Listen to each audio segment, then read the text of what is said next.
How are you, everybody? Hello, everybody. My name is Father Ray Warren, and I'm one of the community here at St. Mary Star of the Sea in Leith. And recently we had a seminar on the 10th anniversary of Laudato Si, the document letter from Pope Francis on the care of our common home. And Jane here kindly came to give us this wonderful seminar. We spent the whole day together discussing this and sharing on this very important dimension of the Church's mission.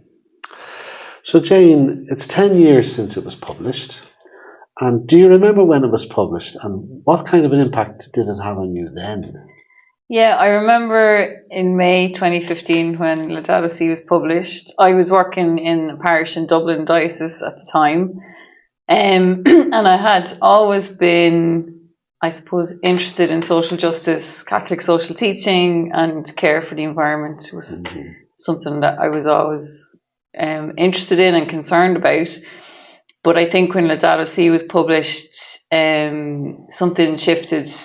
It just sort of exploded in my mind, and I remember reading the encyclical the first time, and that whole theme of integral ecology just jumping out at me and going, yes, that's it. And I think the whole concept of the environmental crisis being a moral and spiritual issue, it affirmed that for me rather than anything else. But I think it was a special moment. Yeah. I remember myself that the information about it coming out, that this is something very special, something very important happening. And I read and heard various people involved in the world of the environmental issues, Sean McDonough, for example, and others that were involved probably in its writing too. And I was very interested to see what was going to come out of this and what kind of a response would it get. So when it did come out, it was a very huge event for the whole world, because all the politics and the economies and everything had to have a look at it too. And one of the things that impressed me was that Pope Francis consulted very widely on it, beyond the doors of the Vatican, beyond the Catholic Church. And the Patriarch Bartholomew was very, very significant and important in the texts that were being written. I thought that was a great way of an ecumenism that was beyond just how we pray the scriptures and things like that, but a deeper sense of how we live the scriptures. So I was very impressed with it too. Your favourite, what would be your favourite part of the thing, of the whole text? Would there be any favourite part? I think chapter 2 is my favourite in the sense it's called Gospel of Creation. And it's there that, the whole document oozes a creation spirituality, but that particular chapter has so many beautiful quotes that you could use for meditation, and I think it really brings home what has this got to do with our faith. And he talks about, I suppose, the fingerprints of God throughout creation, and there's just so many nuggets and passages for nourishment there. And it's at the end of that chapter he talks.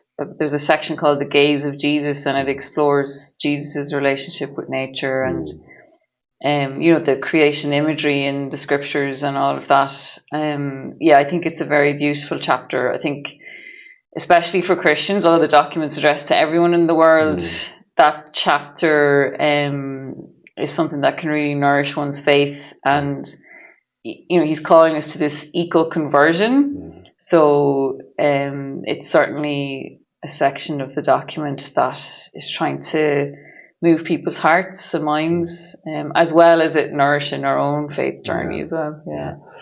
The Gaze of Jesus is the piece that really touched me. A very beautiful reflection on how Jesus himself was just aware. And then that sense of awareness, I think that's what the whole idea of Laudato Si is for what we should have in our communities, this growing awareness. Because really, there's nothing new in it, in a sense. A history and how people live we just get back in touch with those things, because we'd somehow lost our sense of our relationship with God through all of that is nature. And I think too the simplicity of Francis, of Saint Francis, in how he communed with God in this simple and beautiful way, and it's attractive to everybody. Doesn't matter what faith they are or what sense of direction or part of the world they're involved in. I think that sense of what Saint Francis brings to us from this, it really revives the whole sense of God in creation. Yeah, for sure. Yeah. And it's written to everybody in the world, not just to Catholics, but there's a real opportunity for that interfaith dialogue. Yes.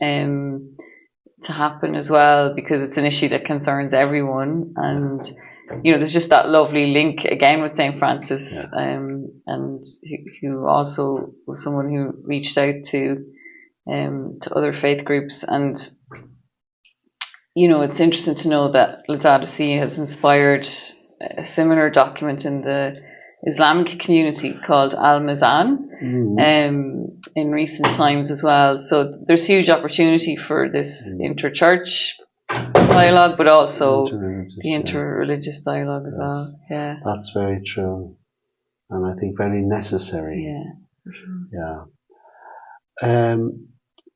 Practically, how would you have connected in your practical life with the sentiments of Laudato Si? Yeah, it's a difficult area, I think, for people to get their heads around, because it's such a huge global issue, and people feel paralyzed and like, well, what can I do about the burning of fossil fuels or whatever it might be? People get a little bit paralyzed there. But I think, like Pope Francis reminds us in Laudato Si, to not underestimate the power of small actions. So for me, that's something really important, to keep chipping away, doing what you're doing, engaging with local networks, meeting with like-minded people, and seeing what practical things one can change in your own lifestyle, because that piece has to do with our personal relationship with God's creation. And Pope Francis was very strong on that. He even coined the phrase ecological sin, like that we really need to examine our relationship with creation and to restore and renew it. So I think practically, for myself, and when I'm talking with groups, I just encourage people to see, can you make one small change this month or in this year, and then another change, and then another change, and before you know it, you are doing quite a bit. But we do need to come together with groups and networks, and I think in Ireland there's the lovely example at the moment of the Return to Nature project, which the Irish bishops have initiated and asked parishes to return 30% of church grounds back to nature. And there's just lots of lovely examples of that happening around the country, particularly in County Clare and the Diocese of Killaloe, where groups have come together, like Tidy Towns groups, their biodiversity officer from the county councils, with 17 or 18 churches to try and make this happen. And, it's something that's exciting and really is making a difference to local biodiversity in quite a short space of time. And I think it's something tangible, and people can say, oh, you can see your results, or you can experience that network of people in the community working towards something. And that will only grow. I think we shouldn't forget these circles of influence and networks that we have, because that's, change comes from the grassroots. That's exactly. It's not a cliche, like it's a true story. So I think that would be my advice to people as well, just to see what's one small thing that you can do, and then what group can you join with to see what you can do in maybe a wider scale locally. For me, I think it's so big, and when you hear the COP intergovernmental international events, that kind of, while it's important, it's just too high ether stuff for me. It's the simple, local, practical things. What can I do? What can I do to make a difference? And in the context of parish life, I see in the neighbouring communities around me, there has been some action and some involvement in regard to the care of our common home. And I would say I connect with them. I listen to them and see where we can join with them to do whatever is necessary for our local community. So we don't have to reinvent the wheel. There's already groups there. There's a lot of resources available through the various media platforms. But there's a lot of people who have a deep sense of their faith and how it relates to everything they do and the interconnectedness of everything. That to me, I think, is the real way of making progress, locally and simply and small.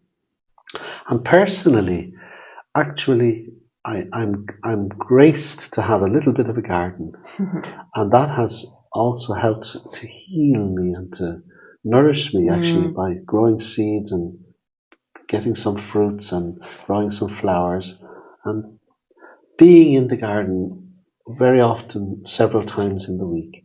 And then you also meet people in the walk in the garden, and things can be talked out in a different way when you're together in nature. It's a real prayer. So I'm finding a new rediscovery of that sense of prayer through a simple touch of nature. Yeah, it's so important. Father Ray has some mighty sunflowers grown in the garden. They're very impressive. But yeah, like for parishes as well, to have spaces where people can pray in nature. And you know, there's some parishes that have created beautiful outdoor spaces. Can really make a difference, especially during the season of creation. That's a big important thing. Yeah, it's really, really good.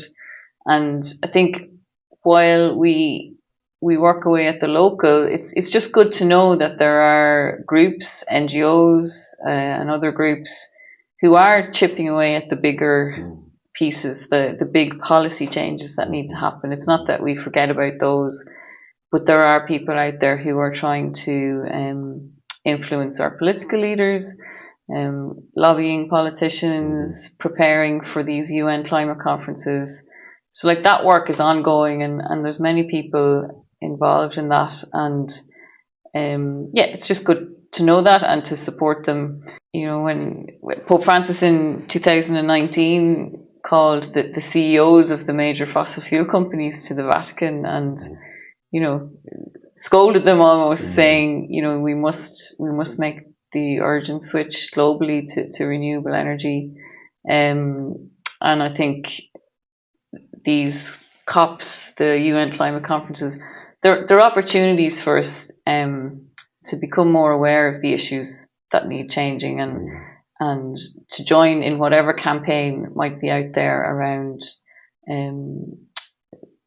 bringing these wishes to our political leaders and saying, you know, we want change, we need change, our world needs change. So, just not to forget that piece either. Well, thanks, Jane. And, you know, finally, just to say, you reminded us about the importance of contemplation and reflection and action. Yeah.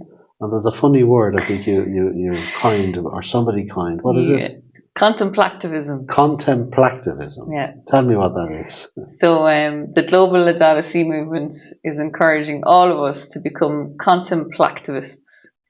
So we're activists who contemplate, or we're contemplatives who are involved in action. So we hold both, and I think our world needs both. So we're trying to say the word and also be it, a contemplativist. Thank you. Well, on that note, thanks very much for what you're doing, and let's continue to do our very best to serve the Lord in creation.